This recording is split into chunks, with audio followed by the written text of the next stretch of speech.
اعوذ باللہ من الشیطان اللعین الرجیم بسم اللہ الرحمن الرحیم الحمدللہ رب العالمین الصلاۃ والسلام علی الرسول الثقلین محبوب رب المشرقین المغربین جد الحسن والحسین ابو القاسم محمد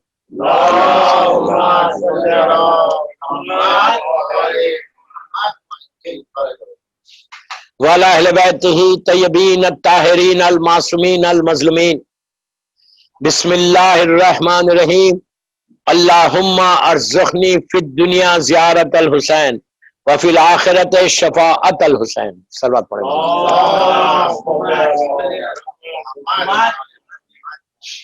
عزاداران امام، گلستان ہند بامبے کی 8ویں مجلس 8th مجلس ہے 1442 ہجری 2020 کی،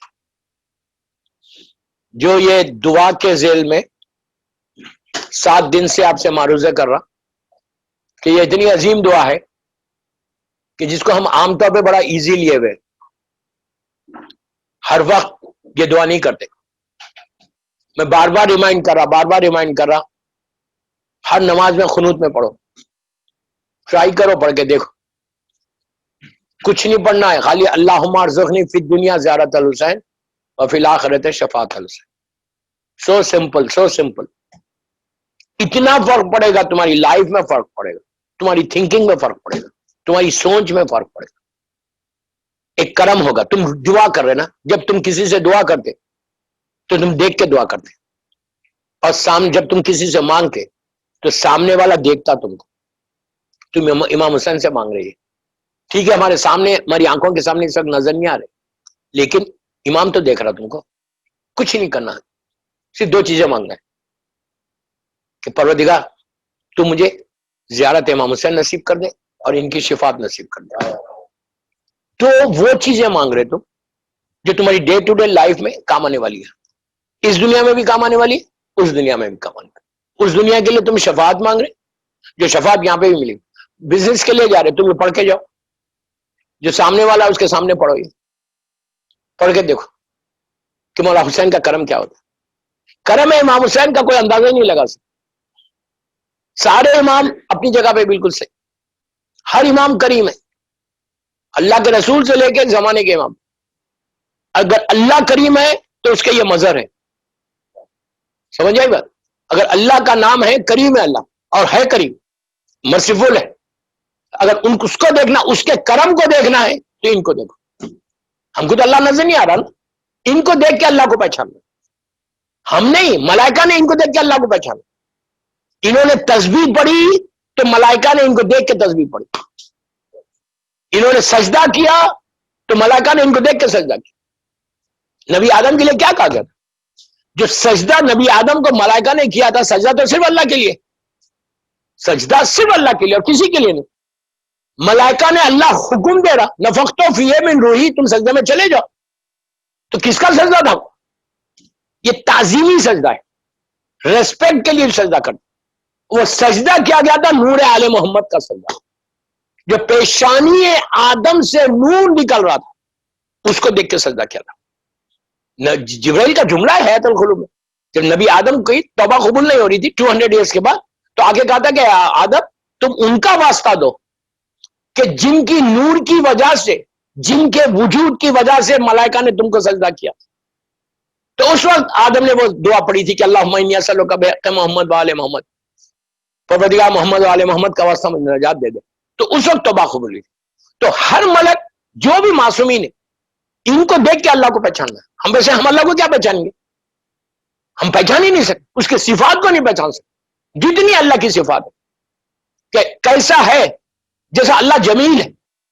میں نے ایک مجلس میں کہا ہے اللہ جمیل ہے، ہم کو کیسا معلوم اللہ خوبصورت ہے؟ معصومین کو دیکھو، اللہ کے حسن کو پہچان. اسی لیے امام علی سے کہا کہ علی کا چہرہ اللہ کا چہرہ، علی کی زبان اللہ کی زبان، علی کا ہاتھ اللہ کا ہاتھ، ید اللہ کا. تو جو بھی ہم جو چیز کر رہے ہیں وہ بیکاز آف معصومین. ہر امام کریم، امام کسی معصوم کے کرم کا کوئی اندازہ ہی نہیں لگا سکتا. کتنا مرسیفل ہے وہ اللہ ہی جانتا. جیسے اللہ ہے ویسے یہ لوگ ہیں، لیکن یہ بندے ہیں وہ خدا ہے. بہت لیٹ می کلیئر، یہ کوئی غلط نہیں سمجھا، یہ لوگ بندہ کریشن ہے اللہ کے، اللہ خالق ہے اور رب العالمین ہے، اس لیے کہ یہ سوچو اللہ جو ہے علی جیسے بندے کا خدا ہے، کیا بول رہا ہے، علی جیسے بندے کا وہ خدا ہے، تو یہ لوگ سارے بندے ہیں، لیکن وہ خدا خدا ہے، یہ بندے بندے ہیں، آخر بندہ ہے۔ میں ہمیشہ ایک بات بولتا ہوں کہ مولا حسین کی جو طاقت ہے نا، غور سے سننا، حسین کی طاقت اتنی وسیع اور اتنی چھائی ہوئی ہے کہ ایسے معلوم ہوتا ہے کہ بندے میں خدا کی شان آئی ہے بندہ شان خدا کی ہے۔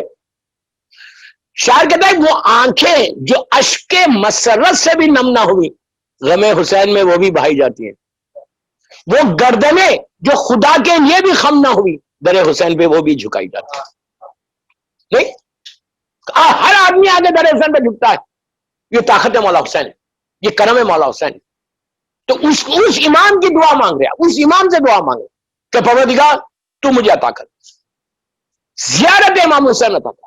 دوستو آپ خالی اس کا اندازہ لگاؤ زیارت امام حسین کا مقام کیا ہے۔ ہر معصوم کی زیارت برابر ہے، بار بار بول رہا، کوئی مس انڈرسٹینڈ نہیں کرے کہ یہ امام کی زیارت بڑی ہے، یہ امام کی چھٹی نہیں، مجھے کوئی رائٹ ہی نہیں بولے گا، ہر معصوم برابر ہے کلنا کی منزل پر۔ لیکن کربلا اب مثال کے طور پہ مشہور روایت ہے، حال کی روایت ہمارے علماء کی، نجف اشرف ہو یا کاظمین ہو یا سامرہ ہو یا مشہد مقدس ہو یا مدینہ منورہ، یہی پلیسز ہیں جہاں معصومین دفن ہے۔ اللہ ہم کو سب کی زیارت نصیب کرے۔ اب آپ سوچو کربلا کی خاک میں اور مشہد مقدس کی خاک میں یا نجف اشرف کی خاک میں فرق ہے۔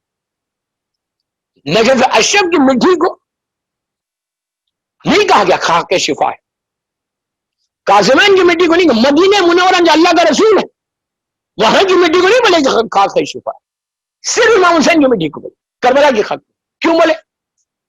کوئی تو امپورٹنس ہے، باس کو باس پہ فضیلت ہے۔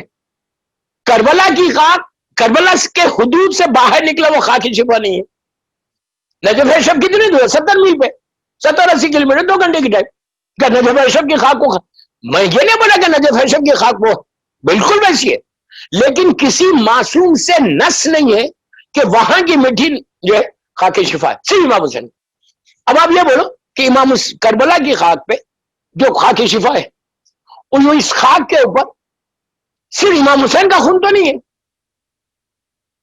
صرف امام حسین کا خون تو نہیں گرا، غور سے سنیں یار پلیز، اس پہ یزید کے لشکر والوں کا بھی خون ہے، زیادہ یزید کے لشکر والوں کا ہے، حسین اور حسین کے ساتھیوں کا تو کم ہے، 72 ہی تھے، لیکن زیادہ یزید کے لشکر کا نجس خون، معصومین کا مولا حسین اور ان کے ساتھیوں کا تھوڑا سا خون، پھر یہ خاک شفا کیسے ہوگی؟ کامن سینس ہے نا، لاجک سے اگر آپ پوچھے کہ بابا یہ خاک میں تو صرف امام حسین کا خون تو نہیں ہے، سارے دشمنان اہل بیت پورے قاتلان حسین کا خون پڑا ہوا ہے، 70,000 ظالمین کا خون ہے، اتنا مولا حسین نے مارا تھا ان کو، شجاعت حسین مشہور ہے، اتنا جنگ کی تھی، ایسا مارا تھا ان کو کہ ان کا لشکر کوفے کی دیوار سے ٹکرا رہا تھا، کوفے کی دیوار 80 کلومیٹر پہ ہے، 80 کلومیٹر کا لشکر تھا، امام حسین مارتے ہوئے ان کو وہاں تک لے کے گئے تھے، اور ان کا ساروں کا خون کربلا میں دفن موجود ہے۔ خاک شفا کیسا بن گئی؟ معصوم سے پوچھا گیا کہ خاک شفا کی اہمیت کیا ہے، امپورٹنس آف وہ خاک شفا ہے۔ جب بھی دعا مانگنا ہاتھ میں سجدے کا لے کے دعا مانگنا، نماز کے بعد اگر آپ یہ چاہتے ہیں کہ آپ کی نماز قبول ہو، آپ چاہتے ہیں کہ آپ کی زبان سے نکلے دعا قبول، تو وسیلہ کیا؟ خاک شفا وسیلہ۔ اس میں تعجب مت کرو اگر یہ ہاتھ میں لے کے تم آج دعا مانگو، جب کوئی مرتا حرام باغ میں لے جا کے ڈالتے ہو، خاک شفا ڈالتے ہو؟ ارے پوچھا یار، بولو منہ کھلا، ڈالتے ہو؟ لحد میں گریب میں ڈالتے نا حرام باغ میں، کیوں ڈالتے؟ وائی؟ کوئی تو ریزن ہے، ریزن یہ چھٹے امام سے روایت ہے، چھٹے امام ارشاد فرماتے کہ جب میت کو تم اپنی باڈی کو لٹاؤ تو ہمیشہ میرے جد کی لحد کی پاک کپڑے میں رکھ کے رکھ دینا۔ کیوں؟ کہا جس لحد میں خاک شفا ہوگی پھر اللہ کا عذاب نہیں آئے گا۔ تو اسی لیے ہمارے پاس یہ روایتیں ہیں کہ خاکی شفا، اور ایک خاکی شفا کی دوسری ایک روایت سن لو، مولا علی کے روزے میں، ابھی میں اس کا دوسرا جو ہے پارٹ کمپلیٹ کرتا ہوں، مولا علی کے روزے میں یہ شیخ مرتضیٰ انصاری کے زمانے کا واقعہ ہے، جو خدام تھا، چیف خدام تھا، جو مولا حسین مولا علی کے روزے کا جو چیف خدام آج بھی، اور سب سے زیادہ میتیں نجف اشرف آتے، کربلا میں اتنے نہیں آتے، کاظمہ میں اتنے نہیں آتے، سامرے میں نہیں آتے، یا مشہد مقدس میں آئیں گے یا نجف اشرف۔ آپ لوگوں نے دیکھا کہ نجف اشرف کیوں لگوا رہا؟ اور میں نے ان سے پوچھا بھائی یہ کیا ہے؟ پورے لوگ نجف کے؟ بولے نہیں، پورے عراق سے آتے باڈیز، 200 باڈیز ایک ساتھ آتے، 200 300 باڈی 24 گھنٹے میں آتے، کتنے آرشد جو گیا ہر سال جاتے ہم دیکھتے لائن لگی ہوئی ہے۔ میں ان سے پوچھا کہ یہ کیوں؟ تو وہاں کا جو خدام ہے وہ یہ شیخ مرتضیٰ کا واقعہ سناتا۔ شیخ مرتضیٰ کے زمانے میں امام علی جیسے باڈیز آتے، اس زمانے سے بھی آتے، اس وقت تو اونٹ پہ آتے تھے، آج کل کارس میں آتے۔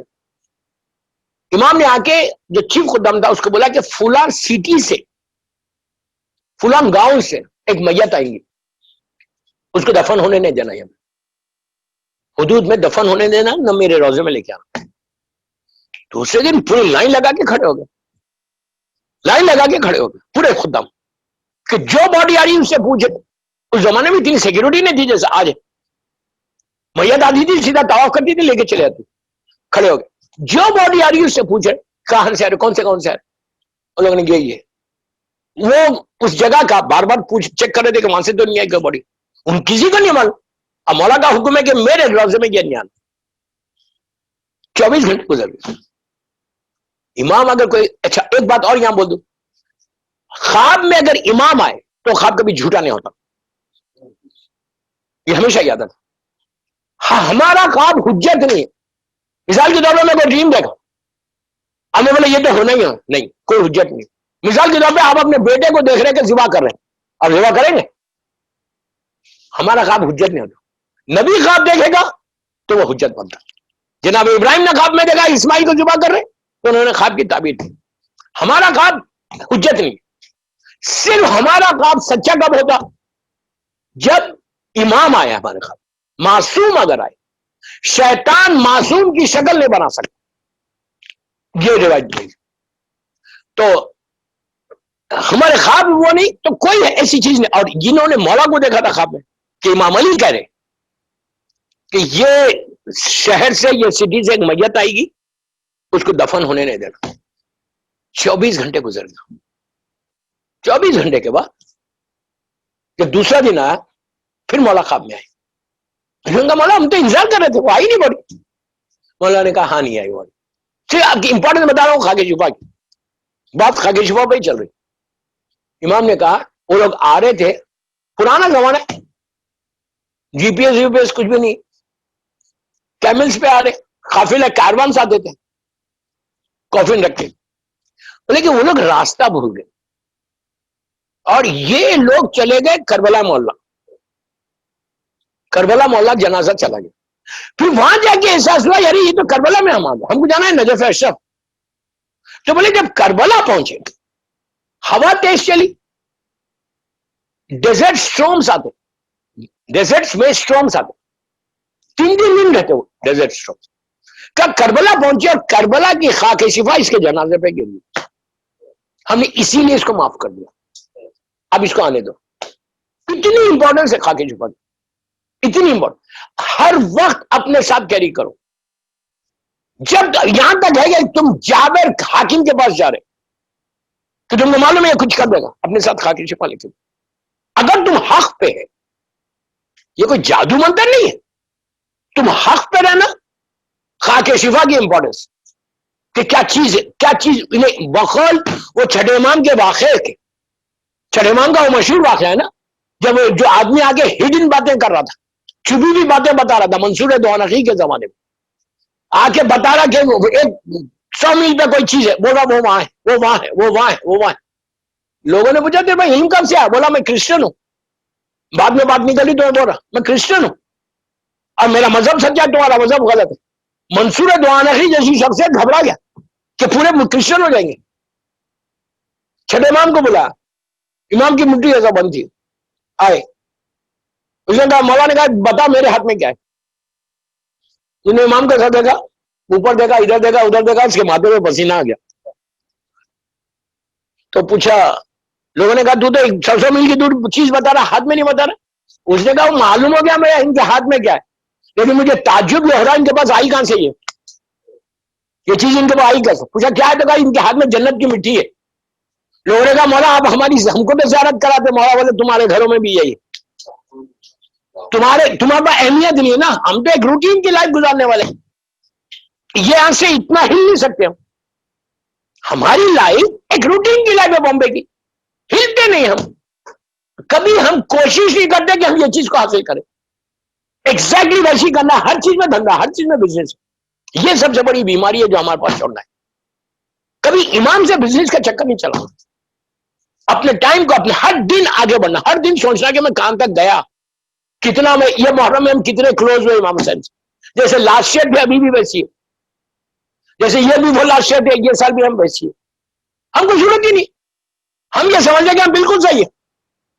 یہ چیز سے چیک کرو, یہ چیز چیک کرو کہ یہ سال تم نے مولا حسین کو تحفہ کیا دیا, کیا گفٹ. آپ بولیں گے میں کیا گفٹ دوں گا. مولا پیسے نہیں مانگ رہے, ڈائمنڈس نہیں مانگ رہے. مولا بول رہے جس چیز کے لیے میں نے یزید سے جنگ کی وہ چھوڑ دو, وہ چیز ہمارے پاس نہیں.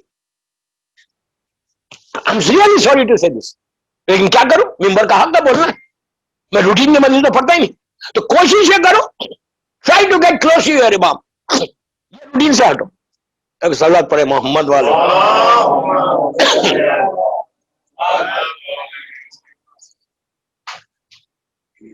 آپ میری تو متوجہ رہے. امام نے, اس نے پوچھا کہ مولا یہ کیا ہے, تو مولا بولے تمہارے گھروں میں بھی ہے. اب امام نے اس آدمی عیسائی سے پوچھا, کرسچن سے, یہ بتا تیرے پاس یہ علم آیا کہاں سے, یہ تو معصومین کا علم ہے, ایسے بڑے بڑے پائسلوں کا علم ہے, تیرے پاس کیسے آیا علم, تو عیسائی ہے. اس نے کہا کہ میں بچپنے سے ایک چیز کی پریکٹس کر رہا تھا. اب یہ ایج میں آگے کوئی کرا تو نہیں ملنے والا ہے, سمجھ آئی. اس نے کہا بچپنے سے میں ایک چیز کی پریکٹس کر رہا تھا, میں ہمیشہ اپنے نفس کے خلاف کام کرا. نفس کے خلاف کام کرنا کیا مطلب, اب میرا دل بول رہا کہ میں انڈین سانگ سنوں, آپ کا نہیں بول رہا میں نہیں سنا. آپ کا دل بول رہا میں شیو کروں, وہ نہیں کرتا. جو اس کو دل بول رہا اس کے خلاف کام کرو. اس کا جو نفس بول رہا کہ میں یہ کام کروں, میں کسی کی غیبت کروں, میں نہیں کروں. جو میری خواہش کی, اس کو بولتے ہیں نفس کے خلاف, اپنی خواہش کے خلاف کام کرو. پرانے زمانے میں عیسائیت میں اور یہودیت میں, کرسچینٹی میں اور جوز میں یہ تھا کہ وہ لوگ شہر سٹی کو چھوڑتے تھے, جنگلوں میں چلے جاتے تھے, جنگلوں میں جا کے اللہ اللہ کرتے تھے. تو جن کو ایسے لوگوں کو راہب بولتے, ان لوگ راہب تھے. ان لوگ کئی آپ کو واقعات ملیں گے راہبوں کے کہ جو آگے کا فیوچر کا بتانے لگتے, ان کے سامنے سے پردے ہٹتے. اس نے کہا میں بچپنے سے نفس کے خلاف کام کیا. تو امام نے اس سے کہا تو یہ کیوں آئے. اس نے کہا میں اپنی کرسچینٹی کو پروپوگیٹ کرنے, بتانے آیا ہوں کہ میرا مذہب سچا ہے, اس لیے میں, اور میں بچپنے سے نفس کے خلاف کام کیا, اس لیے میرے پاس یہ علم آ گیا کہ ہر چھپی ہوئی چیز کو میں بتاتا. تو امام نے کہا اچھا تو اسلام قبول کر لے. اس نے کہا اسلام قبول کر. ارے میں اپنے مذہب کو پھیلانے آیا ہوں, آپ بول رہے اسلام قبول کرو. تو امام نے کہا تیرا نفس کیا بول رہا, کیا بول رہا. مولا نے کہا تیرا نفس کیا بول رہا. اس نے کہا میرا نفس یہ بولا کہ میں ایکسپٹ نہیں کروں. امام نے کہا تیری پریکٹس کیا ہے, کیا بول رہا ہے یار, تیری پریکٹس کیا ہے. اس نے کہا میری پریکٹس یہ ہے کہ میں ہمیشہ خلاف کام کروں. ایک سیکنڈ رکا, رکے گا اشہد ان لا الہ الا اللہ و اشہد ان محمد رسول اللہ.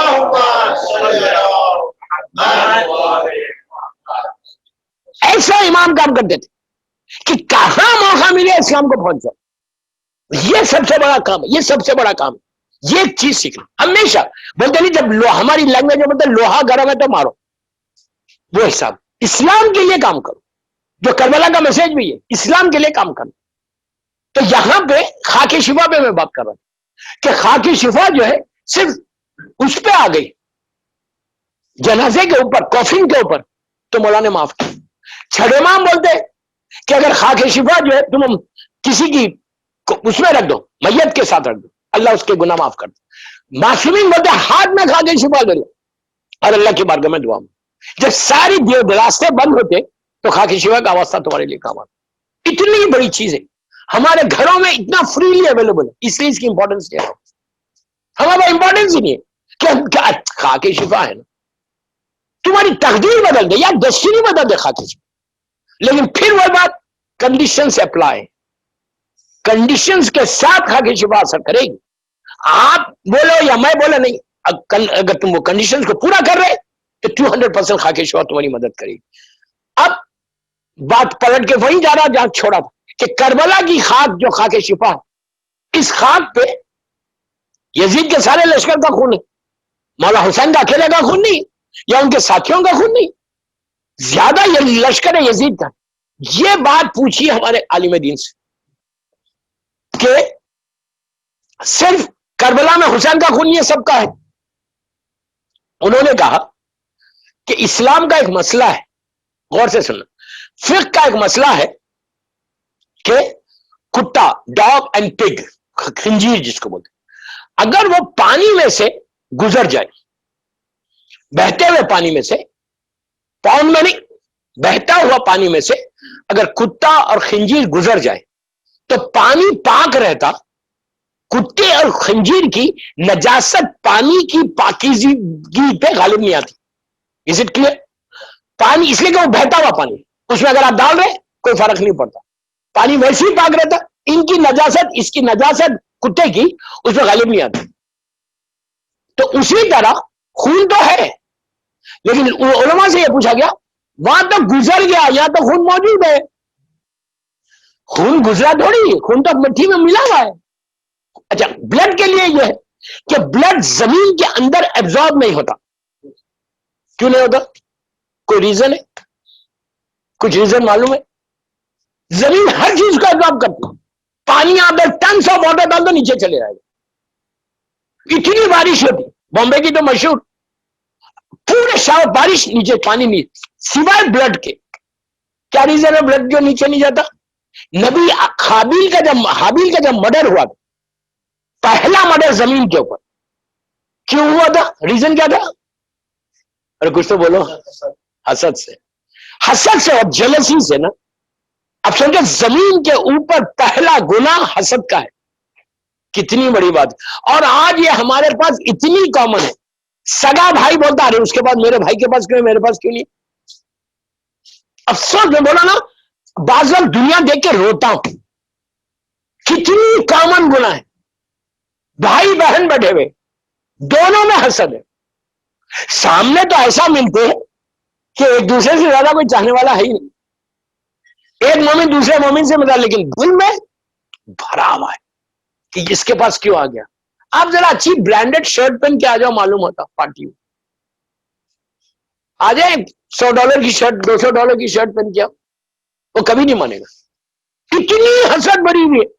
جبکہ امام علی بولتے ہیں حاسد کو جلانے کی ضرورت بھی نہیں ہے, اچھی شرٹ پہن کے خود جل دے گا, وہ خود اپنی آگ میں جلتا ہے.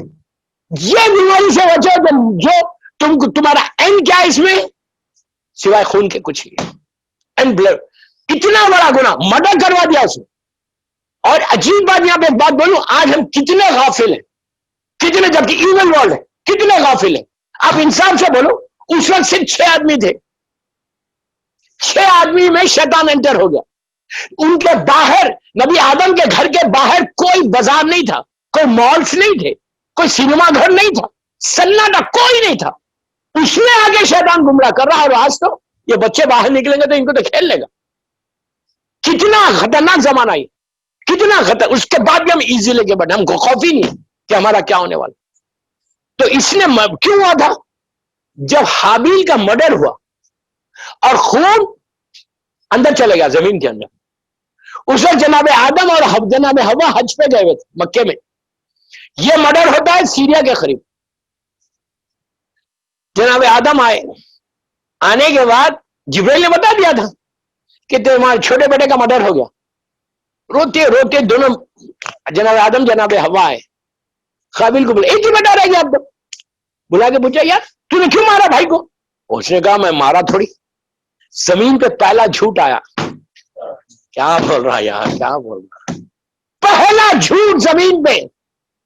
بھائی پوچھے, باپ پوچھ رہا بیٹا تو نے کیوں مرڈر کیا, تو میں نے کیا ہی نہیں. جھوٹ پہ جھوٹ چلا, جھوٹ پہ. ایک سٹیج ایسا آیا, قابیل نے چیلنج کیا باپ کو کہ اگر میں نے مارا تو خون کا ہے. جناب آدم کو جبریل بتا دیا کہ یہ سپاٹ ہے. آ گئے جناب آدم, زمین پہ خون کا ایک ڈراپ نہیں ہے, ایک ڈراپ نہیں ہے, سب پانی کی طرح اندر چلے گا, ڈرائی ہو گیا. 8 دن 10 دن 15 دن 1 مہینہ ہو گیا, اس سپاٹ پہ پہنچے. اب سپاٹ پہ پہنچنے میں کوئی پروف ہی نہیں ہے. قابل بول رہا بتاؤ خون کا ہے. اس وقت آدم نے کہا تھا زمین سے کہ تمہیں شرم نہیں آتی, ایک ناحق کا خون بہا اور تم نے اس کو پی لیا. تو زمین نے خون کو ابال دیا تھا بھائی. اس دن وہ دن اور آج کا دن ہے. جانور کو آپ ذبح کرو, کسی کو ذبح کرو, ہم تو آج کل انسانوں کو ہی کر رہے, جانور کو تو کم کر رہے, انسانوں کو کر رہے. افسوس یہی ہے آج کبھی خون ڈرائی ہو جائے گا بالکل, لیکن زمین اس کا ابزارب نہیں کرتی. یہ نبی آدم کی بد دعا ہے. اس لیے تو یہاں پہ پھر پلٹ کے آ رہا کربلا. بعد میں بات نکلتی, میں کیا کروں, آج تو میں کچھ اور سوچا تھا, کچھ اور طرف نکل گیا. خاک شفا پہ ہی پوری مجلس ہوگی. صلوات پڑھ لے محمد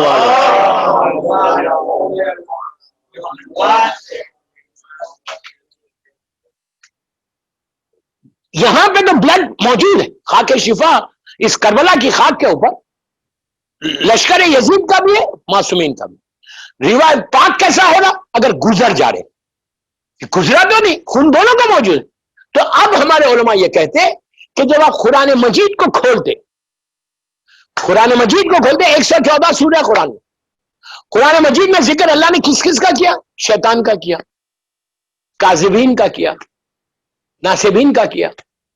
اسی قرآن میں اللہ نے صدیقین کا ذکر کیا, معصومین کا ذکر کیا. جب ہم قرآن کو کھولتے تو ہم ان آیتوں کو ہٹا کے بوسا نہیں دیتے. کیا بول رہا ہے, کاذبین اور شیطان کی آیتوں کو ہٹا کے بوسا نہیں دیتے. ہم قرآن کو جو بوسا دیتے, صدیقین کی بھی آیت ہے, اسی کے ساتھ شیطان کا ذکر بھی. تو شیطان کا ذکر کم ہو گیا, صدیقین کا ذکر جو ہے ان کی نجاست پہ غالب آ گیا, جس کی وجہ سے آج کربلا کی جو خاک ہوئی وہ ان کا خون پڑا ہوا ہے, لیکن حسین کا خون اتنا پاک ہے کہ وہ اس کے خون کے اوپر یہ غالب آ گیا اور کربلا کی خاک خاک شفا بن گئی. ہم سب کے لیے ایک بڑی بلیسنگ ہے کہ اتنی بڑی خاک ہمارے ہاتھ میں. معصوم امام بولے جنت کی مٹی, لیکن پھر جنت کی مٹی اسی کو کام آئے گی جو ان کے اطاعت کرے گا. کل جب بات چھوڑی تھی پھر میں وہیں آ گیا کہ پہلی چیز کربلا کے پاس جانے کے لیے اسی زمین کے اوپر خاک شفا کے اوپر مولا حسین نے صبح میں کہا کہ ان کے پیٹوں میں حرام ہے.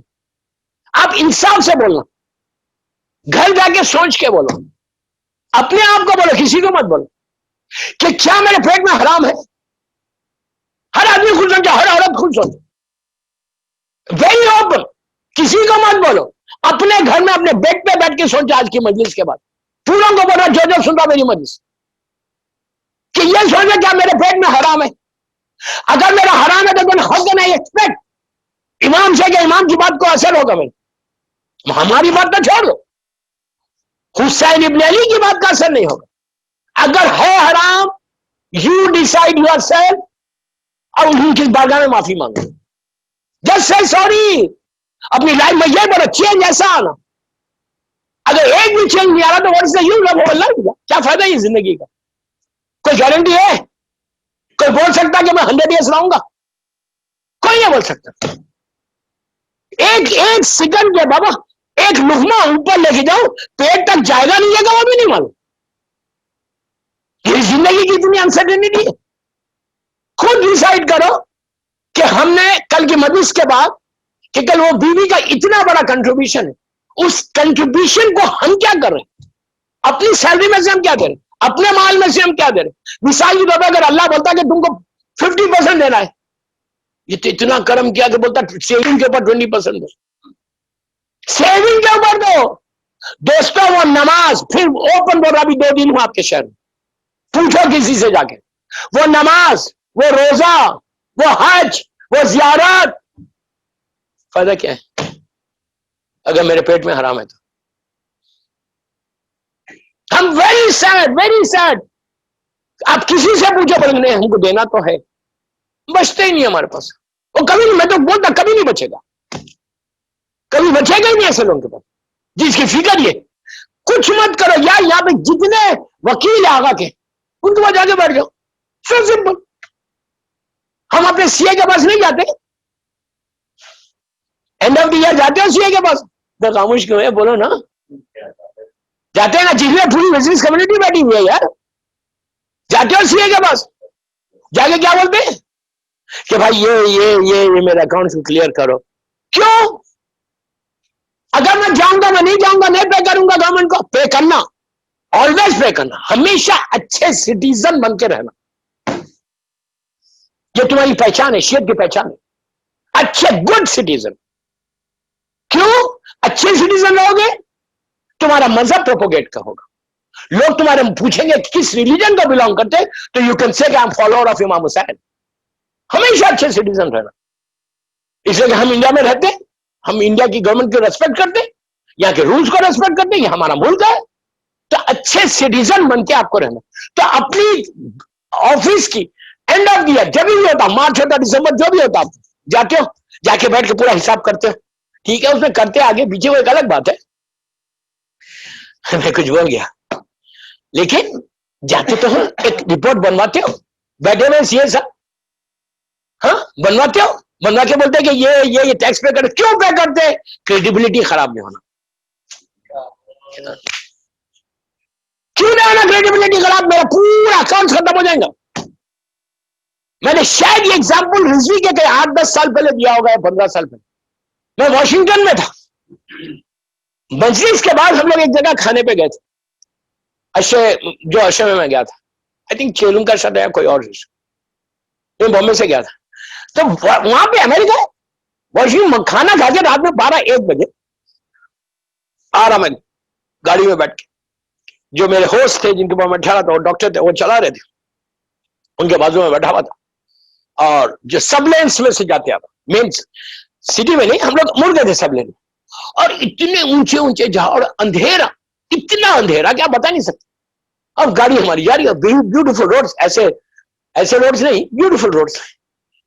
ایک دم جو ہے اس اندھیرے میں اس بندے نے لے جا کے گاڑی کو مین روڈ پہ, ہم شاک میں بولا یار یہ کیا ہو گیا. اطراف میں بالکل اندھیرا, گاڑی روکی 1 سیکنڈ 2 سیکنڈ کے لیے, 3 سیکنڈ 4 سیکنڈ روکی ہوگی, پھر چل. میں نے کہا روکے خراب, بولے نہیں مولانا ٹھیک ہے. میں نے کہا کیوں روکے؟ بولے یار اسٹاپ سائن ہے. رات میں 1 بجے سگنل بھی نہیں ہے, خالی اسٹاپ لکھا ہوا ہے. تو میں نے کہا یار اسٹاپ سائن پہ روکی. بولا مولانا آپ کو پتا نہیں, یہ اندر بیٹھے رہتے چھپے ہوئے, اگر میں نہیں روکوں گا فوراً ٹکٹ مل جائے گا, مجھے فوراً ٹکٹ مل جائے گا. ٹکٹ ملے گا تو میرا انشورنس بڑھ جائے گا, میری کریڈیبلٹی خراب ہوگی. میں نے کہا تم نے تو موقع دے دیا بولنے کا مجھے.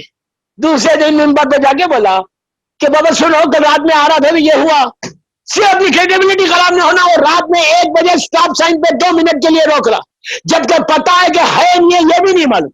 میں نے کہا اندھیرے میں روکا, کیوں روکا اندھیرے میں؟ کہ کوئی دیکھ نہ لے, یا چانسز ہے کہ نہیں بھی دیکھ سکتا. لیکن میں بولا میں اس خدا کی بات کر رہا, نہ جس کو نیند آتی نہ اونگ آتی. آیت الکرسی, آیت الکرسی, اس کو وہ نہیں دیکھ رہا تم کو, وہ تو دیکھ رہا نا. وہ بات خراب ہوتی ہے. ہو کیس ہمارا ایٹیٹیوڈ یہ ہے, ہو کیس اللہ کے بات خراب ہوتی ہونے تو خراب, دیکھ لیں گے جا کے. یہ تو حساب ہے. دنیا میں خراب نہیں ہونی چاہیے. میرا کریڈٹ کارڈ کا بالکل صحیح رہنا چاہیے, میرا لائسنس کا انشورنس نہیں بننا چاہیے. دنیا میں میرا امپروو خراب. بابا تم دنیا کے چکر میں پڑے, اللہ کے پاس کریڈیبلٹی صحیح رکھو, اس کے بعد اپنا ریکارڈ صحیح رکھو. اگر اس کے بعد صحیح رکھا تو دنیا میں خود بخود صحیح ہو جائے گا. چلو پہلے محمد والے محمد.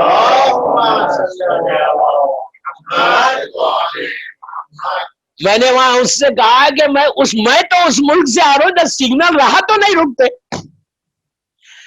میں نے کہا میں تو اس ملک سے آ رہا ہوں کہ جہاں سگنل ہاتھ بھی اسٹاپ کا تو نہیں روکتے، ریسپیکٹ ہی نہیں ہے وہاں پہ، کیوں ریسپیکٹ ہے؟ اچھا وہاں پہ بھی وہی انڈین پاکستانی ہے، سب کانٹیننٹ کے لوگ، لیکن وہ جا کے چینج ہو گئے، ایک ڈسپلن آ گئی لائف، اٹس ویری گڈ۔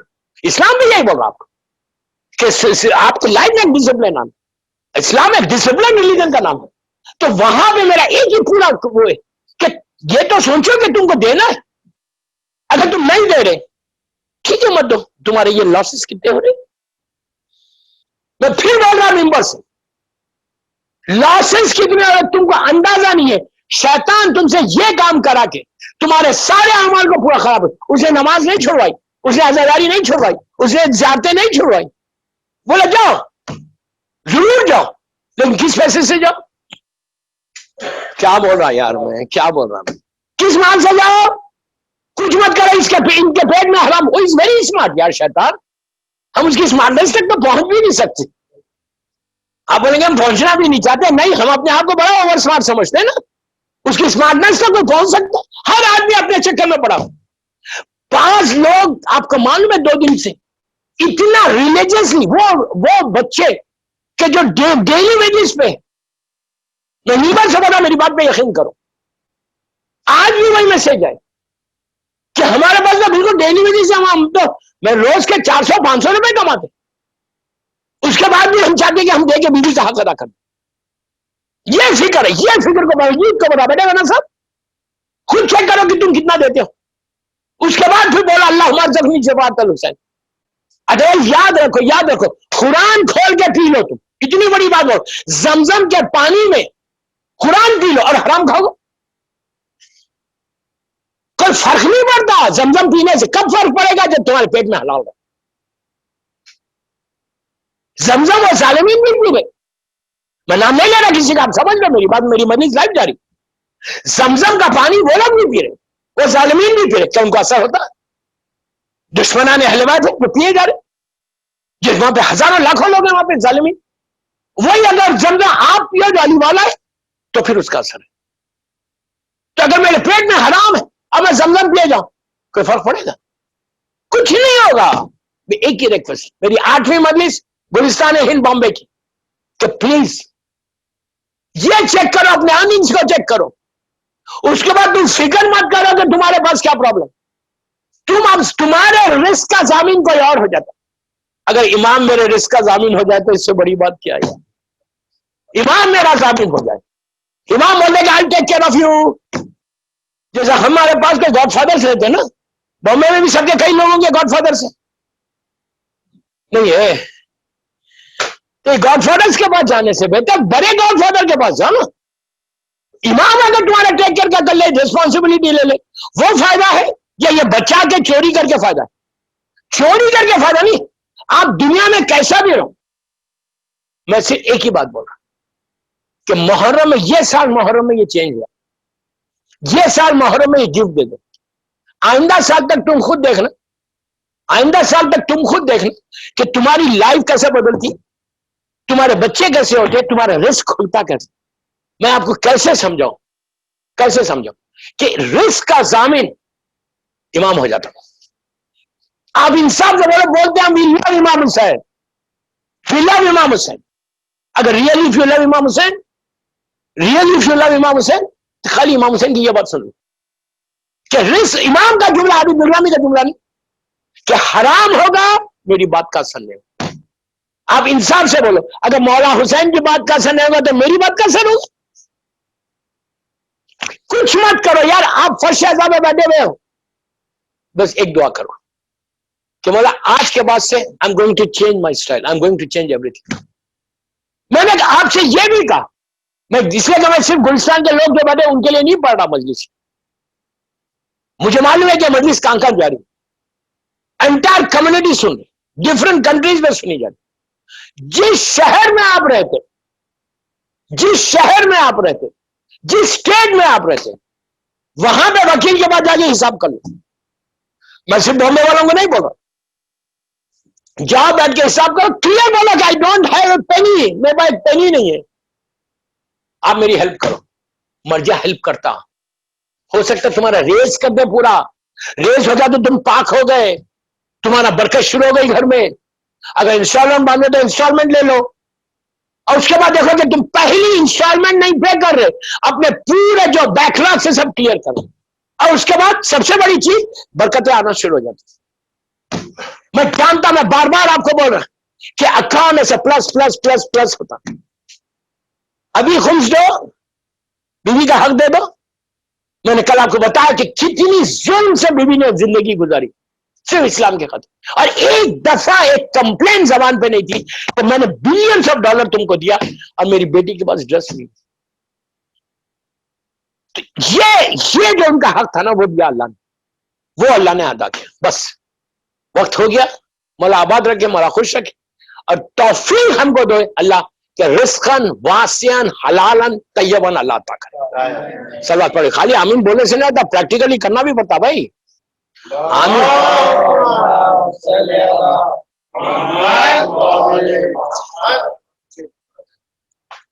تو بہرحال مولا آباد رکھے, مولا خوش رکھے. کدھر گزر گئے گلستان کچھ پتہ ہی نہیں چلا. 8 دن ہو گئے, صرف 2 دن رہ گئے. اتنے اچھے چہرے روز دیکھ رہا تھا میں, مسکراتے ہوئے چہرے.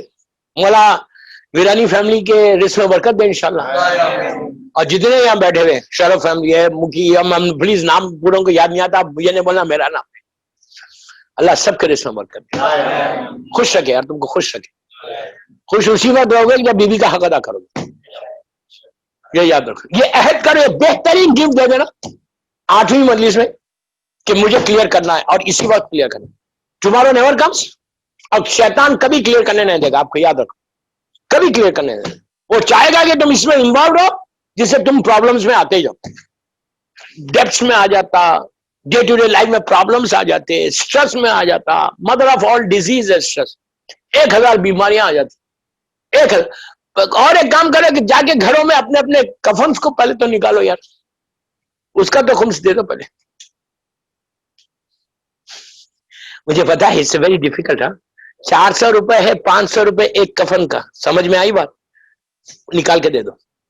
اگر 4 کفن رکھے ہوئے نا گھر میں ریکس میں, چاروں کفن کے 2000 روپے نکال دو, کہ کل کچھ ہو جائے تو وہی کفن میں تم کو دفن کر دیں گے, اور نیچے جا کے پتہ نہیں کیا ہونے والا ہے.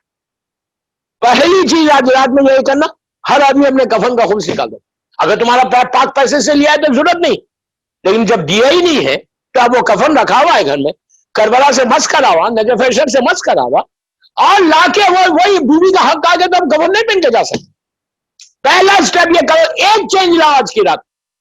میں آپ لوگوں کو نہیں بول رہا ہوں, جنرل بات کر رہا ہوں, جو سن رہا مجھے, کہ پہلا چینج آ, لیٹ می نو کہ تم نے کیا یا کیا. ایک بھی کر لگا تو میں کامیاب ہو جاؤں گا انشاءاللہ. مولا صلوات پڑھے محمد والے محمد.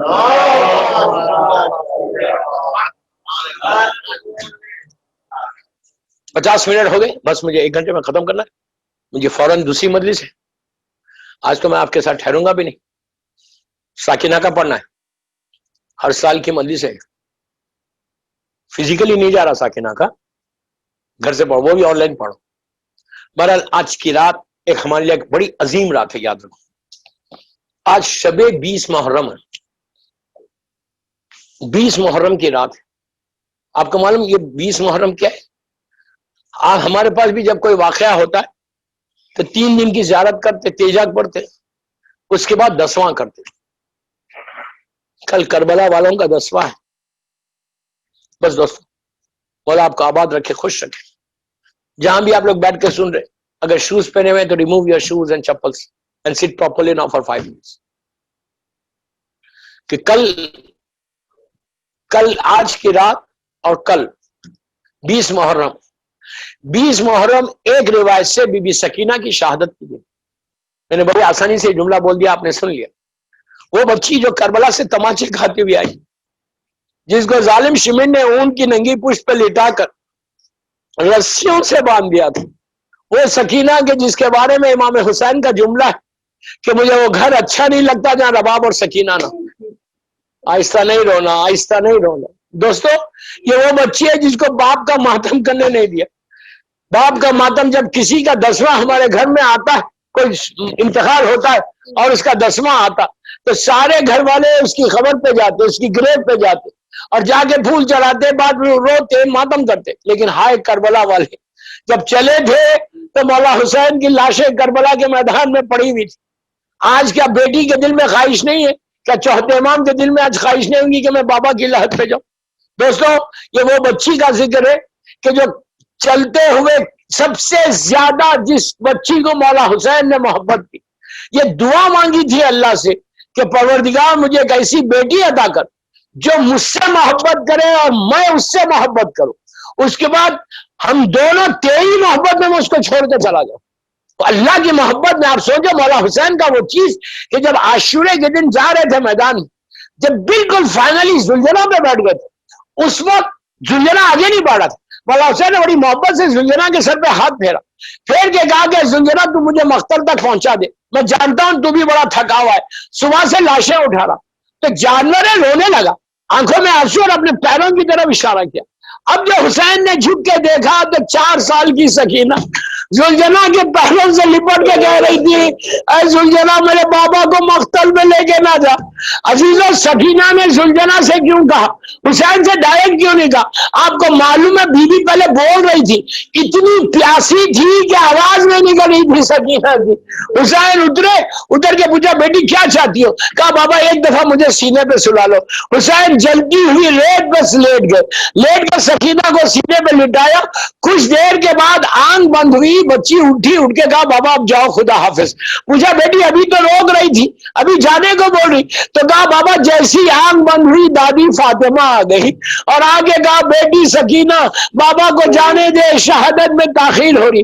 حسین اتنی محبت کرنے والے، لیکن دیکھتے ہی دیکھتے سکینہ کو احساس کب ہوا کہ میرا بابا مارا گیا؟ کبھی آپ نے یہ اس طرح سوچا کہ بچی کو معلوم کیسے ہوا؟ 3.5 سال کی بچی، یار آپ کی گودوں میں بھی بچیاں ہیں، مولا آپ کی بیٹیوں کو سلامت رکھے، مولا آپ کی اولاد کو سلامت رکھے. پہلی دفعہ سکینہ کو احساس کیسے ہوا کہ حسین مار ڈالے گئے، عباس نہیں ہے؟ آپ کو معلوم جب پہلا تماچا پڑا بچی کو نا، اس وقت جب زمین پہ سکینہ گری تو اس وقت احساس ہوا کہ اب میرا بابا نہیں ہے. اسی لیے رخسار کو تھام کے کہا بابا میں یتیم ہو گئی، بابا آگے میری مدد کرو. میں نے آپ سے کہا کہ پورا راستہ سکینہ کے اوپر مصیبتیں گزرتی گئی. بس زندان کی ایک روایت پڑھوں اور مجلس کو تمام کروں. دوستو زندان میں بی بی کا یہ عالم تھا کہ زندان میں صبح ہوتی بابا کو یاد کرتی، شام ہوتی بابا کا ماتم کرتی. یہ حال کہ ہر وقت سکینہ یہی کہتی تھی کہ بھیا ہم وطن کب جائیں گے، بھیا ہم وطن کب جائیں گے. اور ہر وقت یہ کہتی تھی بھیا میرے کان کے گوشوارے کیا ہوئے، ارے ہم یہ کب تک زندان میں رہیں گے. ایک دن سکینہ نے خواب میں دیکھا، آج کی رات سکینہ نے خواب میں امام حسین کو دیکھا کہ مولا حسین آئے. بس وہ خواب سے بیدار ہوئی اور بیدار ہو کے بچی تڑپ کے رونے لگی، چیخیں مار کے رونے لگی، ابھی میرے بابا آئے تھے.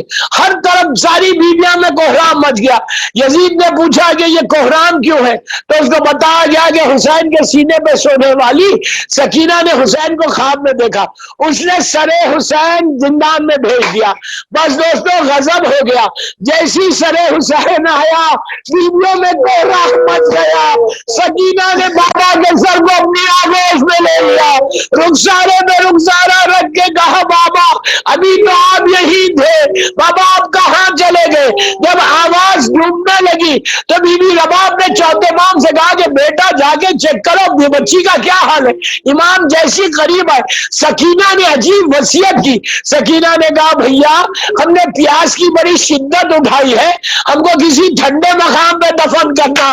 عزیزو سکینہ کو کوئی ٹھنڈا مقام نہیں ملا، وہی زندان. اور جب آخری لمحہ آیا تو چوتھے امام نے رباب سے کہا اماں سکینہ بابا کے پاس چلی گئی. آپ سوچو ایک اندھیرے میں ایک میت رکھی ہوئی تھی، ایک چراغ جل رہا تھا. ارے کبھی آپ نے دیکھا کہ بھائی نے قبر بنائی، ہاتھ میں چوتھے امام کے سکینہ کی میت اسی پیراہن میں لٹایا. جب قبر کے پاس پہنچی زینب نے کربلا کا رخ کیا، کہا عباس سکینہ دفن کی جا رہی ہے. عباس عزیزوں قبر سے 2 ہاتھ بلند ہوئے، کہا لا ہماری امانت کو. اب سوچو بی بی طرف طرف کے رو رہی تھی ماں کہ کیا ہے سکینہ؟ علی اصغر بھی نہیں رہے، تم بھی نہیں رہے، نماز زندہ کیسے رہے گی؟ بس مس تمام کر دی۔ جب رہائی ہوئی اور جب تبرکات آئے، سر کے بعد چادریں آئی، تو زینب نے ایک ایک کی چادر بیوی نے سب کو واپس کیا، آخر میں ایک چھوٹی سی چادر بچ گئی تھی، زینب اس چادر کو لے کے زندان میں آئی، ایک چھوٹی سی لحد کے پاس پہنچی اور کہا بیٹی یہ تمہاری چادر ہے، یہ تمہارے کان کے گوشوارے ہیں سکینہ، اس کو لو۔ پلٹ کے شام کی عورتوں سے کہا ارے میری بچی پیاسی ہے، میری بچی کی لحد پہ آنا تو چراغ کو ضرور جلانا۔ الہی وسیعی پروردگار، میری شہزادی کے مصائب کا واسطہ ہماری مختصر سی مجلس کو قبول کر لے، سب مل کے آمین بولو۔ پروردگار شہزادی کی مصیبتوں کا واسطہ یہ مجلس ہم سب کے لیے بخشش کا سہارا بن جائے، بیوی کی بارگاہ میں یہ مجلسیں قبول ہو جائیں۔ اللہ جنت البقیع، جنت المولا جناب حمزہ اور اہل بیت کی خبروں پہ سایہ کر کے روشن کر دے۔ اللہ سیریا میں سیدانیوں کے روزوں کی حفاظت فرما، ہم سب کو عمرہ اور زیارت نصیب ہو، ہمارے گناہ کبیرہ صغیرہ کو معاف کر دے، رزقاً واسعاً حلالً طیباً عطا فرما، رزق حرام سے ہم کو محفوظ رکھ دے۔ پروردگار میرے امام زمانہ فرزند زہرا کو سلامت رکھنا، مولا کی سلامتی کے صدقے میں سارے مولا کے چاہنے والوں کو سلامت رکھنا۔ اللہ جتنے بیمار ہیں، کچھ کووڈ کے پیشنٹس ہیں، کچھ کینسر کے پیشنٹس ہیں، دنیا بھر میں جو جو بیمار ہیں اللہ ان کو صحت کاملہ عطا فرما، جو بیماریاں ہمارے جسموں میں اس کو دور کر دے، ہر آنے والی بیماری سے محفوظ رکھ۔ اللہ تو کسی کا محتاج مت بنا سوائے تیرے اور محمد اور آل محمد کے۔ اللہ جو رزق کے پرابلمز ہیں ان کے رزق کے دروازے کھول دے، امام کے ظہور میں تاجیل فرما، ہم سب کو امام کے ناصروں میں شمار فرما۔ ایک سورہ فاتحہ گلستان ہند کے سارے مرحومین، ویرانی فیملی کے سارے مرحومین، اپنے اپنے سارے مرحومین، ہمارے سارے علماء، ذاکرین، مجتہدین، ماتمدار، مرجع عالم، سب کے لیے سورہ فاتحہ اور شرف فیملی کے لیے بھی پڑھ دیں پلیز۔